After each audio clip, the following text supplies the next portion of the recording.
Olá a todos, prezados irmãos e amigos, com grande satisfação que mais uma vez, pela graça de Deus, iremos dar continuidade a esse trabalho, ao estudo da parábola dos três convites, uma parábola que tem uma aplicação para nós, povo de Deus, nesses últimos dias. Nos compete, nós, adventistas do sétimo dia, dedicarmos tempo ao estudo da Bíblia e do espírito de profecia, dedicarmos tempo à oração, ao estudo da palavra. A palavra de Deus nos diz bem claro, em Testemunhos Seletos, volume 1, página 504, é um texto impressionante. Leiamos então a palavra de Deus. Deus tem sobre a terra um povo que confere santa esperança, estar acompanhando o rolo da profecia, a cumprir-se rapidamente e buscando purificar a alma na obediência à verdade, a fim de que não sejam encontrados sem as vestes nupciais quando Cristo aparecer. É interessante esse texto, irmãos. A profetisa do Senhor diz aqui que Deus tem um povo. O verdadeiro povo de Deus é aquele que está acompanhando o desenrolar da profecia. É o povo da profecia. É o povo que estuda a Bíblia com o espírito de profecia. É o povo que tem uma compreensão das verdades atuais. Não é aquele povo que quando chega em casa, toma um banho, deita num sofá e liga a novela, ou liga um filme e vai assistir, depois vai dormir. Não é um povo que, em vez de estar reunido um grupo orando, buscando a Deus, está num grupo, numa rodinha fofocando, falando mal da vida alheia. Não é um povo que, em vez de estar em casa pesquisando e estudando, está dando uma volta no shopping, bisbilhotando as coisas do mundo. Não é pecado ir no shopping, não, de maneira nenhuma, certo? Mas o que eu estou falando aqui é que nós temos desprezado as profecias, damos notícia de tudo nesse mundo, menos uma compreensão da palavra de Deus. Então, o verdadeiro povo de Deus é um povo, diz a profecia, que está purificando a sua vida, purificando a sua alma pela obediência à verdade. A cada dia, ao estudo das profecias, é o meio que Deus usa para prepará-lo para a volta de Cristo. Estes que estão compreendendo e estudando as profecias, vivendo segundo a palavra de Deus, estes não devemos chamar de Babilônia. Olha o que está escrito em Testemunhos para Ministro, página 61. Não devemos pensar que os escolhidos de Deus, que procuram andar na luz, componham Babilônia. Não, de maneira nenhuma.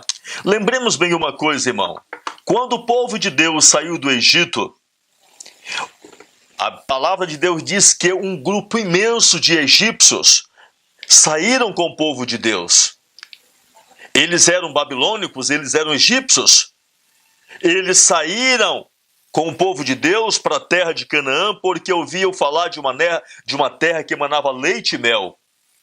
Eles ouviam falar dessa terra. Eles estavam com medo dos castigos que estavam caindo na terra do Egito. Da mesma forma, hoje, tem uma grande multidão dentro da Igreja Adventista do Sétimo Dia, que eles são babilônicos. Eles saíram dos templos de Babilônia, mas eles não saíram do sistema de Babilônia. Sair de Babilônia não é simplesmente sair de um templo. Sair de Babilônia é sair do sistema de Babilônia. E o que acontece é que uma multidão, tanto de membros como de pastores, são babilônicos, são egípcios. Eles saíram dos templos de Babilônia, mas não saíram do sistema de Babilônia. Então, a palavra de Deus diz bem claro, não devemos pensar que os escolhidos de Deus, quem são os escolhidos de Deus? Que procuram andar na luz, são Babilônia. Somente aqueles que hoje procuram, se esforçam para andar na luz das 3 mensagens angélicas, esses não são Babilônia. Esses não devemos chamar de babilônico, mas aqueles que não se esforçam para andar na luz, aqueles que não estão acompanhando o desenrolar das profecias, são babilônicos, são egípcios, são mundanos. Eles não são verdadeiramente israelitas. A palavra de Deus diz que haverá perfeita unidade entre esses fiéis que está acompanhando o desenrolar da profecia. Deve haver perfeita unidade, prestemos bem atenção. Testemunhos Seletos, volume 2, página 13. Coisas semelhantes mutualmente se atraem. Os que beberem da mesma fonte de bênçãos, hão de unir-se entre si. A verdade, habitando no coração dos crentes, há de conduzir a uma abençoada e feliz unificação. Por essa unidade espiritual, toda alma verdadeiramente convertida há de suspirar. Então, aqueles que beberam da mesma fonte, eles procuram uma unidade. Os que se parecem se atraem. A gente vê sempre uma pessoa que ele gosta de futebol. Ele se une, ele procura, ele não se sente muito bem com uma pessoa que não gosta de futebol. Ele quer conversar a respeito de futebol. Então, logo ele percebe alguém que é parecido com ele, tem as mesmas ideias, e eles se unem, formam um grupo. Então, da mesma forma, são aqueles que hoje estão buscando a santidade. Eles se encontram, eles se unem, formam-se um grupo. Não um grupo fora da igreja, mas um grupo dentro do recinto para darem uma mensagem ao povo de Deus. Notemos que não existia diferença de opinião entre os apóstolos, nem na igreja com respeito ao que era o evangelho. Havia falsos irmãos, é certo, mas desde que eram falsos, não eram parte da igreja, o corpo de Cristo, que é a verdade. Muitos professos cristãos, pessoas sinceras, supõem que constitui pouco menos que uma necessidade em que haja diferenças na igreja. Todos não podem ver as coisas da mesma maneira. É o comentário frequente.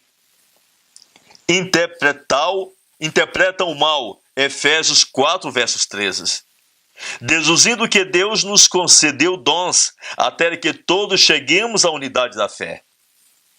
Então, a palavra de Deus diz bem claro que deve haver unidade entre o verdadeiro povo de Deus. Havia falsos irmãos, mas o ensino da palavra é que, na unidade da fé e no conhecimento do Filho de Deus, cheguemos a um estado perfeito, na maturidade da plenitude de Cristo. Há apenas uma fé, a fé de Jesus, como também há um só Senhor. E aqueles que careçam dessa fé necessariamente estarão desprovidos de Cristo. A palavra de Deus é verdade, e sua palavra é luz. Só um homem cego pode deixar de apreciar o esplendor da luz. Embora o homem não tenha conhecido qualquer outro tipo de luz artificial, exceto a que vem de uma luminária. Reconhecerá imediatamente que é luz o que emite uma lâmpada elétrica, que lhe é mostrada pela primeira vez. Está claro que há graus diversos de conhecimento, mas não há nenhuma controvérsia entre os graus de conhecimento. A verdade inteira é uma. Os que são guiados pelo Espírito de Deus sempre estarão prontos a reconhecer o trabalho do Espírito Santo nos outros. A evidência mais segura de que alguém não conhece pessoalmente nada do Espírito Santo é a inabilidade em reconhecer sua obra. As Boas Novas de Gálatas, página 28. Então nós, como mensageiros, como povo de Deus, devemos respeitar, devemos procurar, pela graça de Deus, reconhecer a luz em cada mensageiro que Deus tem levantado. Deus não concedeu toda a luz a um só homem. Deus repartiu, dando um pouco para cada homem. E Deus agora quer que esses homens que estão em diversos lugares, eles se unam, se respeitem, eles se aconselhem, e que nenhum deles venham dizer: Deus me deu toda a luz, eu não devo pedir conselho a você, eu não devo me aconselhar com você, eu sou mais inteligente, eu sou mais sábio. Isso não deve acontecer entre o fiel povo de Deus, que Deus hoje está levantando para proclamar uma mensagem nos arraiais adventistas do sétimo dia. Em que se baseia a sucessão apostólica? Desejado de todas as nações, página 467, vai nos dizer em que se baseia a sucessão apostólica. Ela diz: este princípio se relaciona com igual peso a uma questão longamente agitada no mundo cristão. A sucessão apostólica, diz ela. A descendência de Abraão demonstrava-se não por nome e linhagem, mas pela semelhança de caráter. Ou seja, a semelhança de caráter com Abraão. Assim, a sucessão apostólica não se baseia na transmissão de autoridade eclesiástica, mas nas relações espirituais. Uma vida influenciada pelo Espírito dos apóstolos. A crença e ensino da verdade por eles ensinada. Eis a verdadeira prova da sucessão apostólica. E isto é o que constitui os homens sucessores dos primeiros mestres do Evangelho. Então aqui está aonde se baseia a verdadeira sucessão apostólica. Os verdadeiros sucessores dos apóstolos, aqueles que hoje são os representantes dos apóstolos, são aqueles que ensinam o que eles ensinaram, são aqueles que buscam o caráter de Cristo Jesus. A sucessão apostólica não se baseia num curso de teologia. Não, de maneira nenhuma. Os verdadeiros sucessores dos apóstolos, aqueles que hoje Deus tem chamado para serem seus ministros, são aqueles que buscam viver segundo o que está escrito na lei e nos profetas. Ter uma vida influenciada pela vida dos apóstolos, aqui está onde se baseia a sucessão apostólica, ter uma vida influenciada pela vida dos apóstolos. Segundo, crença e ensino por eles ensinados. É isto que faz de um homem um verdadeiro sucessor dos apóstolos, e não um título acadêmico. Se ele tem estas credenciais divinas, está preparado para pregar o Evangelho, fazer discípulos, ensinando a guardar todas as coisas, batizar em nome do Pai, do Filho e do Espírito Santo, e gozar de todos os privilégios, inclusive a perseguição e morte por parte dos rejeitadores da verdade. Então, a verdadeira sucessão apostólica se baseia em viver os ensinamentos dos apóstolos. em ter uma vida influenciada pela verdade. Se ele tem essas credenciais, então ele está pronto para pregar o evangelho. Ele está pronto para receber um ide e pregai o evangelho. Batizar em nome do Pai, do Filho e do Espírito Santo.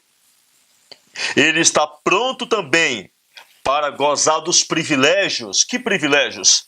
Não apenas dos meios financeiros, mas também de ser perseguido. Porque a palavra diz: todo aquele que quer viver piamente em Cristo Jesus padeceria perseguição. Idolatria pastoral. Hoje, muitos são idólatras. Vamos entender o que significa idolatria pastoral. Tenho percebido cada vez mais a mentalidade católica romana, que crê que se o sacerdote, neste caso o ancião, o pastor ou qualquer líder da igreja, não apoia uma determinada ideia, ensino ou prática, a despeito do fato de estar biblicamente correta e basear-se em um assim diz o Senhor, ela não é digna da consideração dos leigos. Este modo de pensar é dominante nos países onde o catolicismo romano tem sido a religião oficial do Estado por séculos. Provavelmente, na divisão norte-americana, esta tendência possa ser menos observada por causa da experiência histórica protestante na América. Não é assim, no entanto, na divisão interamericana de nossa igreja, onde os líderes têm levado novos conversos a transferir uma devoção mística do sacerdote para o pastor, ou lhes permitindo isto, existe uma espécie de cega lealdade, onde o sacerdote ou o pastor tem a palavra final sobre as Sagradas Escrituras. Embora seja verdade que a lealdade é uma virtude que todos nós deveríamos seguir, é igualmente verdade que uma lealdade cega é um vício. Então, lealdade cega, idolatria pastoral, hoje é o que se vê dentro de nossas igrejas. Não é mais assim diz a palavra de Deus, não é mais assim diz o testemunho seletos, mensagens escolhidas, mas é assim diz o pastor. O assim diz o ancião, o assim diz o pastor, certo? Então hoje nós estamos vendo uma cegueira espiritual entre os membros. Os líderes de nossas igrejas têm levado os membros a uma idolatria pastoral, quebrando os mandamentos de Deus. A presente geração tem confiado o seu corpo aos médicos e sua alma aos pastores, diz a palavra de Deus em Conselhos sobre Saúde, página 37. A presente geração tem confiado o seu corpo aos médicos e sua alma aos pastores. Não pagam eles bem aos seus pastores para estudar a Bíblia em seu lugar, a fim de que não precisem ser molestados? E não é sua obrigação dizer-lhes aquilo em que eles devem crer e solucionar todas as questões duvidosas de teologia sem pesquisa especial de sua parte?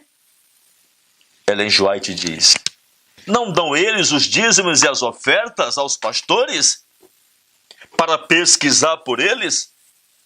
Para resolver as questões bíblicas? Hoje é o que se faz dentro de nossas igrejas. Você pode entrar hoje basicamente quase em toda igreja adventista do sétimo dia, seja ela aonde for, e subir no púlpito e chamar os membros para darem uma explicação sobre Daniel 8,14, sobre as 2.300 tardes e manhãs. sobre a purificação do santuário celestial, sobre o juízo de investigação, sobre justificação pela fé. E você verá que basicamente é raro você encontrar em uma igreja, é raro alguém que saiba dar uma explicação desses assuntos. Por quê? Primeiro, porque foi mudado os princípios da verdade. Segundo, porque os líderes levaram os membros a confiarem nele, a depositarem suas confianças tremendas neles, a fazer deles os seus deuses, a fazer deles a sua fonte de sabedoria. Os líderes não têm incentivado os membros a estudarem, a estudar a Bíblia, a estudar os livros do Espírito de Profecia. Não têm incentivado os membros a comprar os livros. Não têm visitado as famílias, orado com elas, ensinando-as, incentivando a pesquisar a palavra de Deus. E com isso os membros ficam aleijados. Os membros de nossas igrejas são aleijados. Os membros de nossas igrejas são cegos. Não compreendem a verdade por si mesmos. Não sabem explicar as profecias. É muito triste. Mas sabem dizer todo sábado: débil e defeituoso como somos, mas somos o único povo que Deus tem aqui na terra. Isso eles sabem dizer. Quando qualquer pessoa, qualquer pregador sincero chama para um acerto de conta, ele diz: não, débil e defeituoso como somos o povo de Deus. É muito triste a situação do nosso povo hoje. O que se vê no sistema político é o que se vê dentro da religião. A mesma coisa, você olha para o mundo político, você vê os líderes políticos dominando a massa, você vê os líderes políticos sugando a massa, você vai ver dentro do sistema religioso a mesma coisa. Os líderes religiosos sugando tudo que os membros têm, fazem deles escravos para manter suas vidas de vadiagens. Os membros se tornaram escravos tanto do sistema político como do sistema religioso. Sempre e onde quer que seja que, tanto na obra denominacional quanto na autossustentável, aberta ou sutilmente, prestamos a qualquer líder homenagem, honras e lealdade que pertence unicamente a Deus, tornamo-nos transgressores do primeiro mandamento: não terás outros deuses diante de mim. Êxodo 20, versos 3. Não é de admirar que a inspiração tenha deixado claros conselhos aos ministros e líderes adventistas a respeito deste assunto. O Senhor nos adverte contra seguir estas pegadas do romanismo. Sair de Babilônia é isso.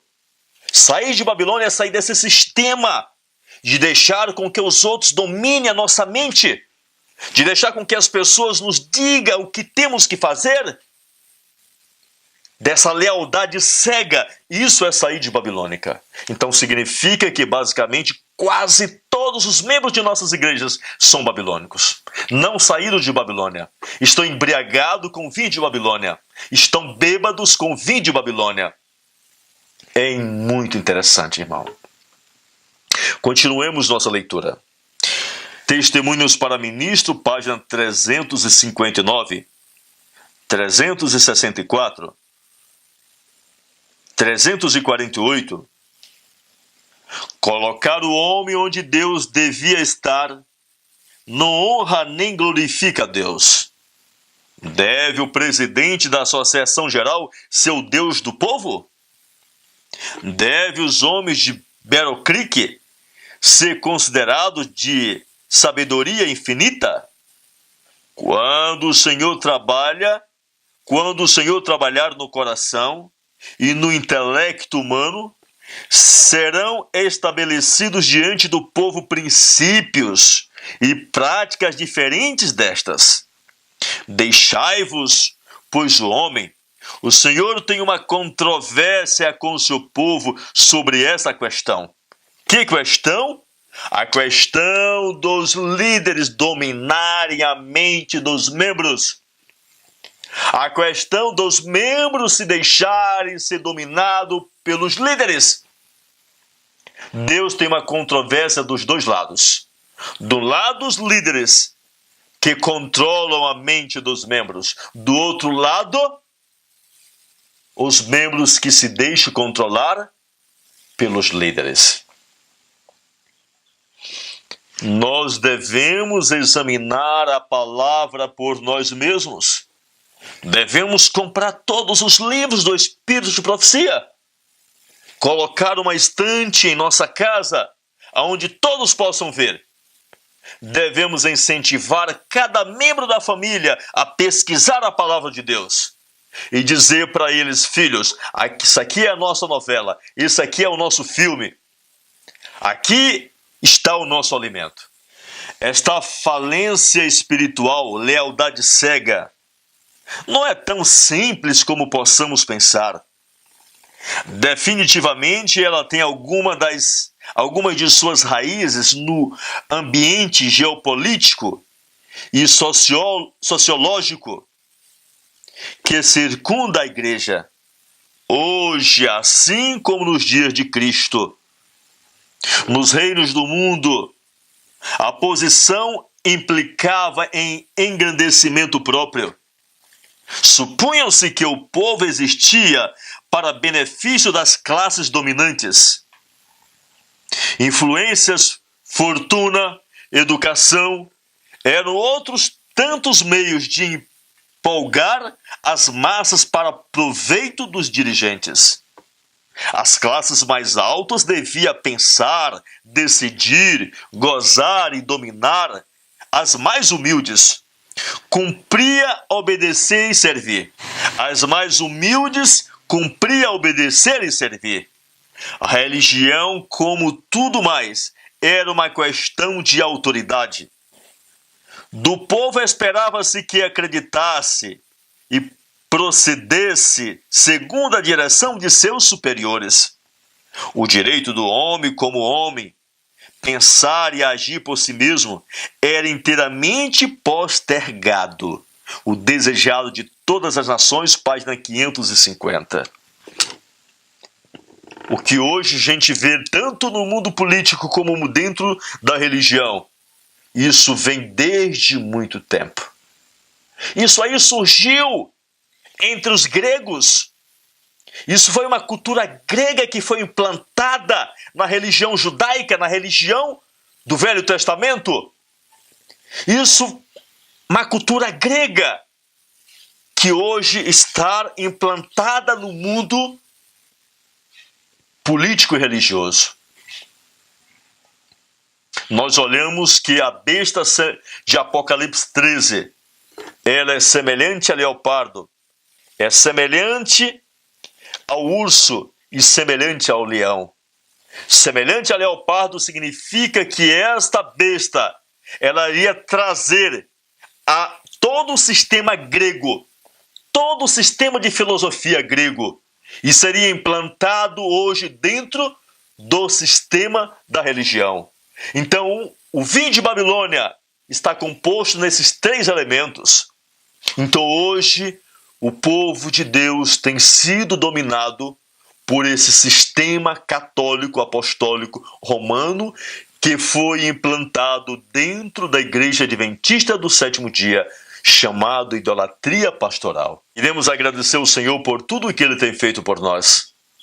Que Deus nos conceda a sua graça, nos desperte, para que nós venhamos deixar de ser idólatra de pastores, para que nós venhamos deixar de ser cegos, despertar, nos voltarmos para a palavra de Deus, porque o tempo está próximo. Oremos ao Senhor em nome de Jesus. Senhor Deus, Pai Todo-Poderoso, obrigado, Senhor, por não ter nos deixado nas trevas. Obrigado por enviar essas preciosas mensagens a nós. Obrigado, Senhor, por ter levantado homens segundo a sua vontade, homens simples, mas homens sinceros e fiéis, que têm a palavra da verdade. Obrigado por tocar a trombeta em Sião. Obrigado por despertar o teu povo. Ajude-nos, ó Deus, a apoiar-nos na tua palavra, a deixarmos de sermos idólatras de pastores, a deixarmos, Senhor Deus, de sermos cegos, a deixarmos de seguir o homem. Que venhamos seguir o Cordeiro para onde quer que ele vá, em nome de Jesus. Amém.